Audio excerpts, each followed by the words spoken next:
MKZ news, खबर सीधी, साफ और सच्ची। देश और दुनिया की हर बड़ी छोटी खबर, नो फेक नो मसाला। आज ही फॉलो करें। नमस्कार, आदाब। MKZ न्यूज में आप सभी का स्वागत है। मैं ज़ैबा शेख। आइए डालते खबर पर एक नजर।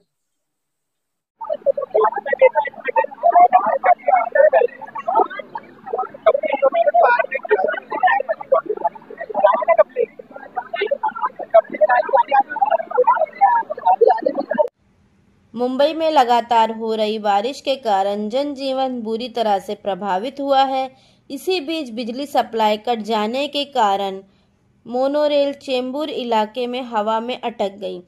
ट्रेन के अंदर यात्री फंस गए। मामले की गंभीरता को देखते हुए किरण की मदद से अंदर फंसे यात्रियों को निकालने का निर्णय लिया गया। इस वक्त तेजी से रेस्क्यू ऑपरेशन चलाया जा रहा था। बीएमसी के मुताबिक इस वक्त ट्रेन में तकरीबन 150 लोग फंसे हुए थे, जिन्हें बाहर निकालने का काम जारी है।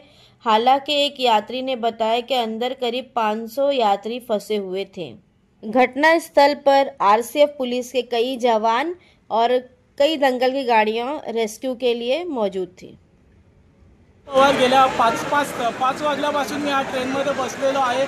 आज लोकल बंद आहे, त्यामुळे बहुतेक ठाणा, वाशी, बदलापूर या मार्गे जी लोकांना जाण्याची अडचण झाली, म्हणून लोक मोनोरेल पकडून आपलं चेंबूरला उतरून दुसरा मार्ग धरत होते, परंतु मोनोरेलची प्रॉपर अरेंजमेंट नाही आहे। कारण त्यांच्या स्टेशनला सिक्युरिटी गार्ड पण सुद्धा नाही आहेत। ओव्हरलोड झालं तर तुम्ही ट्रेन थांबवायला पाहिजे होती तिथेच।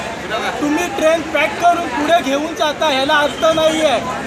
तुमच्या प्रोसेसमध्ये काहीतरी अपडेशन पाहिजे। ओव्हरलोड झाली का तिथंच थांबली पाहिजे। उद्या जा आम्ही अपडेशन पाहिजे। ओव्हरलोड झाली का तिथंच थांबली पाहिजे। उद्या जा आम्ही तिकीट काढून पडलो असतो, त्याला जिम्मेदार कोण होतं? 3-4 तास आम्ही ट्रेनमध्ये बसून आहोत।